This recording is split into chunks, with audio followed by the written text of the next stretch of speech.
Ladies and gentlemen, please take your seats. You know, it's an emotion we all have, but it's one that we really rarely understand. If you're within the sound of my voice, that must mean you're in the seats with once more. As always, my name is Dave Voigt. I'm the host of this podcast where we sit down with a wide-ranging variety of industry professionals and pick their brain about current projects, state of the industry, how they got started, and so very much more in a very sort of light and conversational way, which is how we like to do it over here. And if you'd like to subscribe to our podcast, and I mean, I hope that you would because you're listening to us right now, you can find us over at Apple, over at Spotify, and you can find every single one of our episodes archived over at our YouTube channel. Also, we'd love it if you'd follow us on social media. There's Facebook, Twitter, and Instagram at either In the Seats or at It's Podcast One for all sorts of updates. And finally, and as I always say, probably most importantly, please pay us a visit over at In the Seats, intheseats.ca for all sorts of movie news, reviews, lists, and anything else we can think of, because we've got a hard-working team who likes to pump out content, and we like getting eyes on the product, too, because we love talking about TV and film and anything else in between that we can think of. And that leads to this episode. We found a real interesting one. It's a movie called Rage from our friends down under in Australia, and it's on VOD now. And it is really it's a drawn out but simmering kind of film because it's the story of a home invasion, which is never a good thing, obviously. And a man is left in a coma, and his wife is deeply traumatized. And the husband's a mild-mannered guy, and when he wakes up, he finds out one of the attackers is still out there somewhere. And, they're trying to move on with their lives, but they can't. And then things start to get a little weird when his wife, who's almost catatonic, actually sees her attacker. And then it really starts to get dark and simmering, and it's a movie that sort of lets the emotion of rage really marinate, and it was an interesting one to watch, to be sure, and I definitely recommend you check it out. But we got a chance to talk with director John Balazs. If I mispronounced that, I do apologize. But just about sort of the inspiration for the film, how it got started, response in his home country, response around the world, and just the idea of making a very slow burn thriller that lets you sort of marinate in an emotion that is borderline uncomfortable. And I mean, and that's what this movie is. It is really a successful sort of deep dive into the psyche of rage, if that makes any kind of sense. It really lets you sort of sit with it and almost get comfortable with it. But it's if you're browsing through your VOD selections for something to watch, I would recommend you look up Rage, because it is a really interesting film, and we had a really interesting talk with this director. So enough of me babbling. Let's go check that out. I mean, obviously, first off, congratulations on the movie. I really enjoyed it because, I mean, I think the thing that really sort of stood out for me was because, I mean, while obviously it's a revenge thriller, which we've seen many times before, Yeah. the film really lets us sit in the angst of it all. Like, walk me through not only the inspiration for the story, but why you decided to sort of tell it this particular way. Okay. Well, first of all, I really got fed up with the quick hour and a half adrenaline rush of entertainment that people are now sitting watching movies with their phone. Right. Up and then they got an iPad in between that, and then they're watching the movie. So I really just wanted to make something that really needs your attention and draws your attention in. And I guess the other part of that answer is that I grew up really appreciating a good slow burner story. And I just really didn't want to limit myself to runtime in order to tell it. And I just wanted to keep an audience guessing and on their feet and on their toes, because a lot of it was inspired by the Cheshire murders that happened in Connecticut. yeah, it was quite a horrific crime, and that crime always stuck with me. And I just thought, what would it be like, for a home invasion, and just that kind of catapulted and kind of snowballed the rest of the story there. But yeah, I just wanted to take my time telling this story, because not a lot of films get to do that these days, and that's the beauty of an indie film. You don't have to answer to any bigwigs or any studios or anything like that. So I thought, why not do it now while I can and enjoy the process? But yeah, I just wanted to let the characters breathe and think on screen, and take an audience on that journey, but at the same time always just maintain that tension and maintain that ambiguous whodunit feel to it. So I mean, that's a short answer. No, but I mean that's the right answer, because I mean, when I was watching it, like, I was so struck just about by the length of the shots and how it holds or it pans. And I'm kind of curious because, like you say, this is an indie film, so you're working on a small or a less than a small budget. And I mean, like, how do you sort of like, did you have a lot of time, or was it just a question of you had to sort of pre-plan or pre-block everything staging wise? Because just from a visual standpoint, it's very self-assured and it looks amazing. Thank you, appreciate that. Look, obviously David Fincher was a huge inspiration to me, Yeah. even down to the coloring of the film, and but even things like practical lighting. So you'll notice a lot of lamps in the shots and all. And I was like, more lamps, more lamps. Let's light the scene with lamps.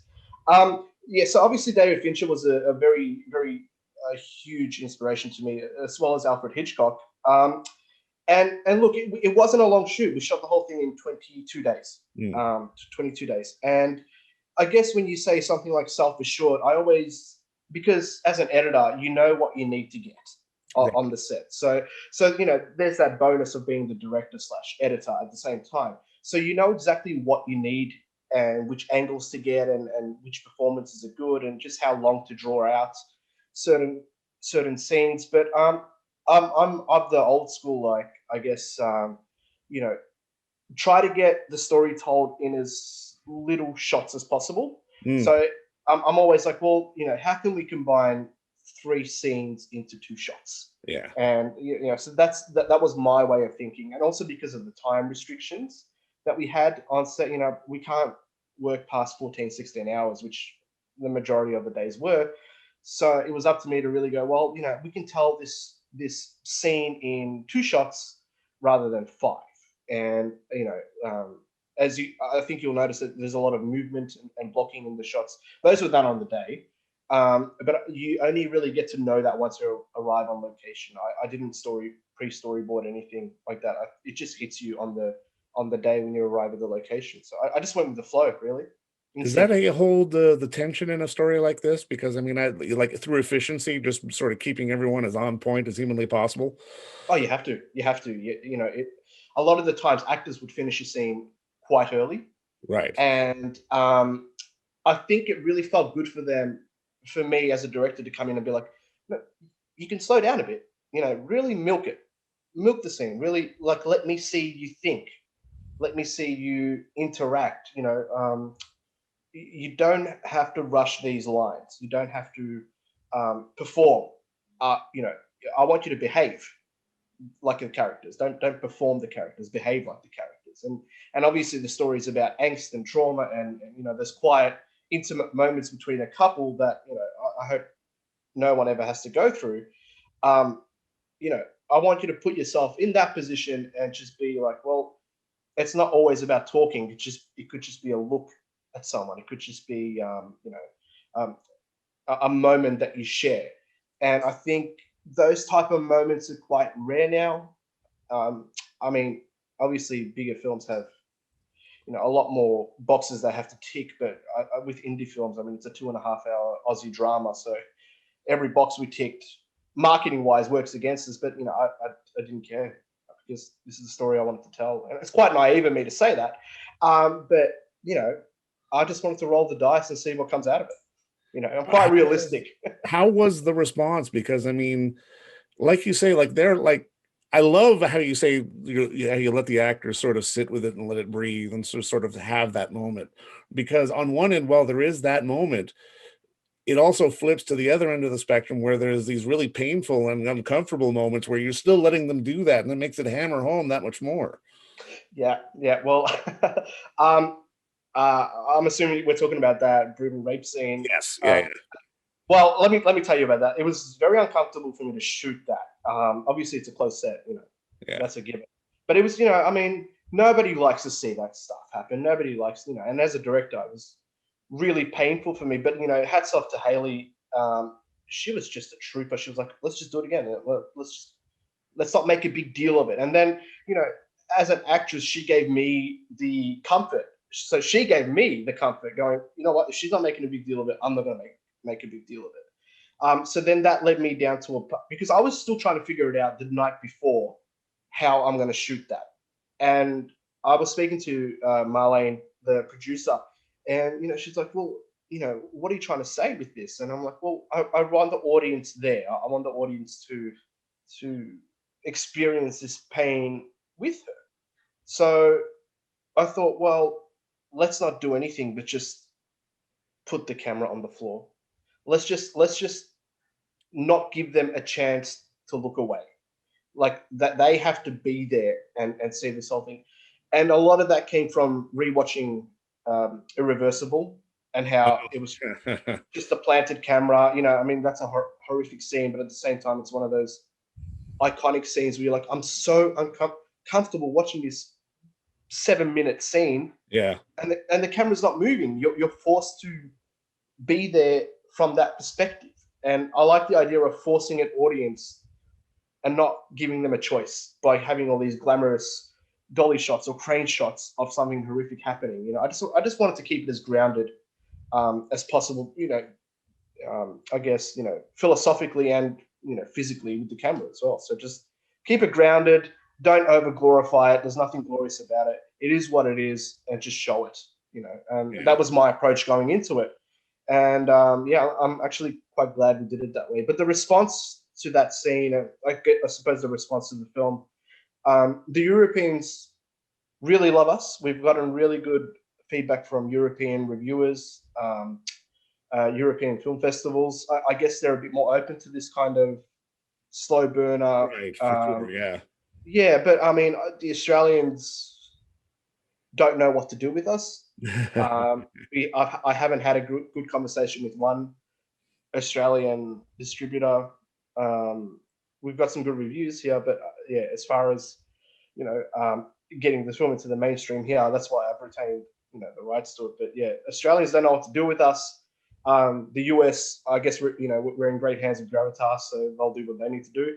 But yeah, it really is more of a European flavor to it. No, for sure. And I'm Canadian. Maybe that's why maybe that's why I'm gravitating to it. So yeah, exactly. I mean, talk to me a little bit about the casting as well, because I mean, especially on an independent shoot, you don't necessarily have a lot of rehearsal time, but on a film like this and a story like this, if anybody walks onto set and doesn't get the material, then the movie's over. You know what I mean? Like, Yeah. talk to me just about that process and just finding the right people and making sure everyone was on the same page. Right. Okay. Well, casting, I never really understood. You read all these books on directing and casting and things like that, and there's always that saying that uh, directing is 90% casting, or casting is 90% directing. Yeah, And right. I never really understood that term till I made this film, because yeah, look, it was just one of those things where like this film really showed me that if an actor goes away, does their research, and really embodies the essence of the script. And I'm not just talking about the pages and the words in the pages, but what's Right. in between the words and in between the lines, and just really absorbs the white on the script, not the words, but the white on the script.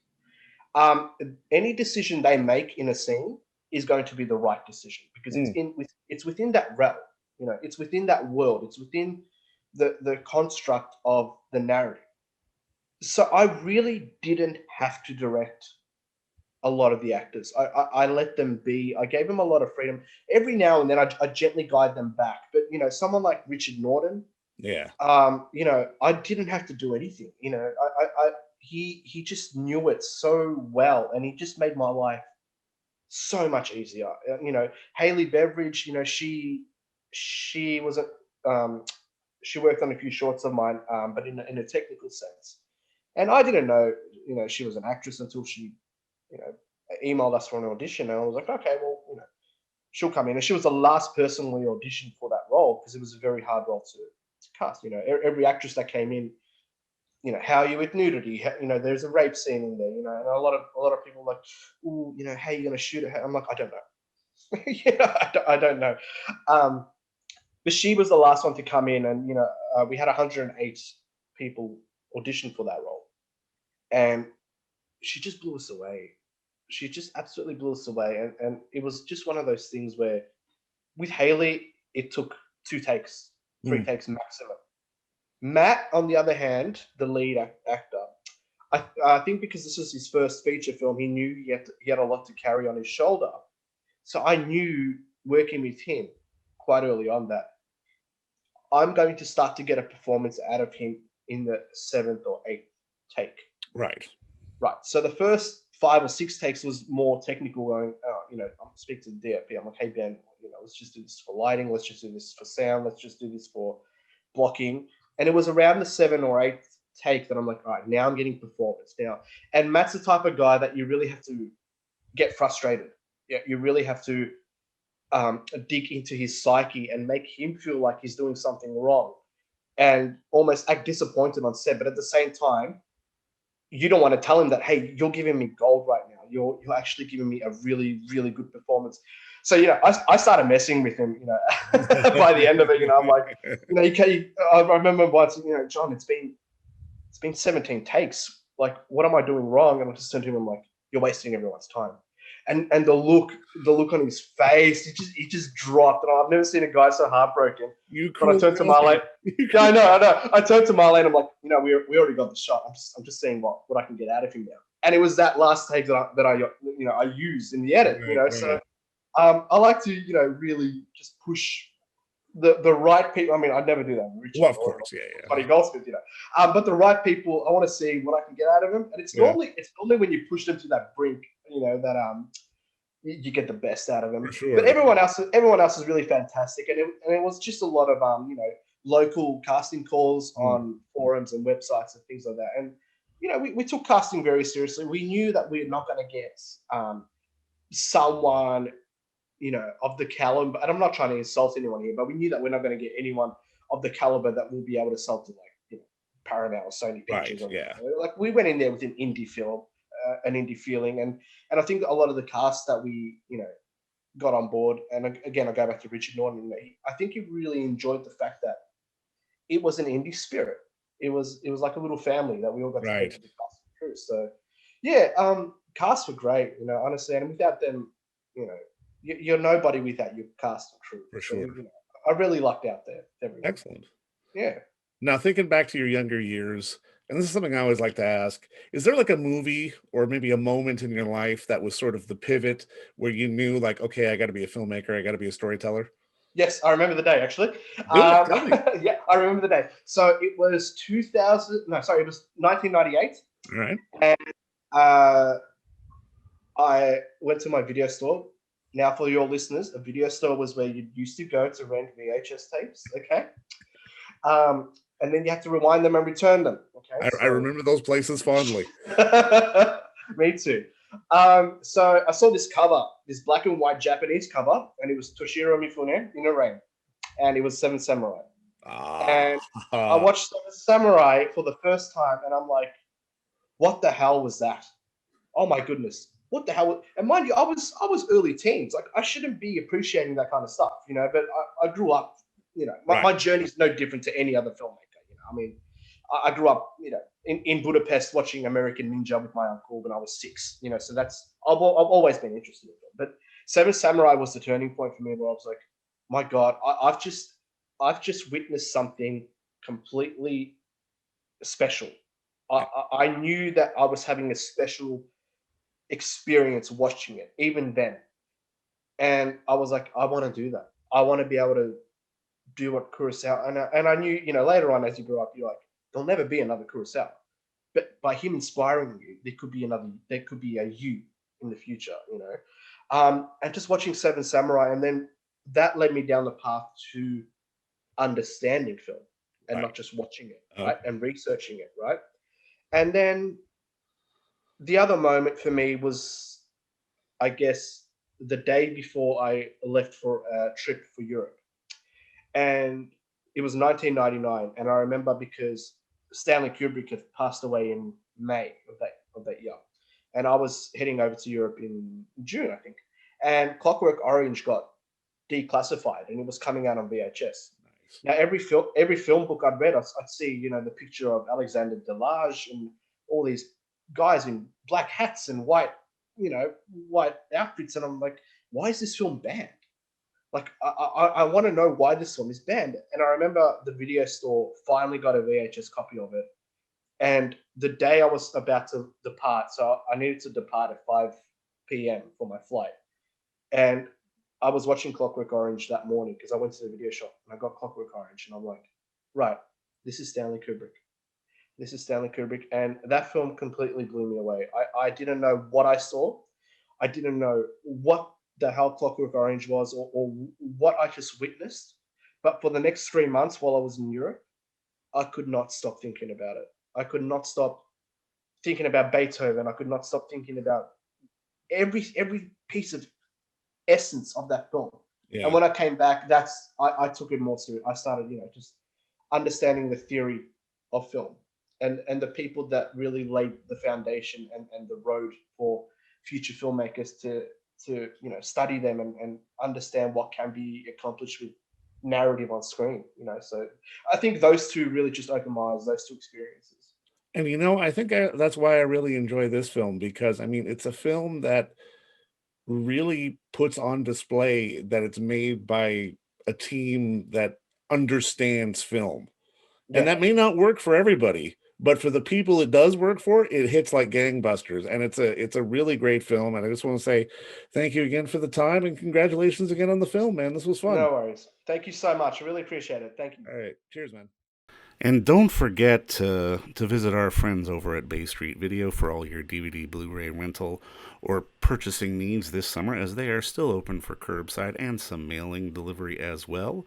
Over at 1172 Bay Street, Toronto, Ontario, Canada, you can give them a call at 416-964-9088. That's 416-964-9088. Or send them an email at baystreetvideoto@gmail.com for any of your DVD and Blu-ray needs.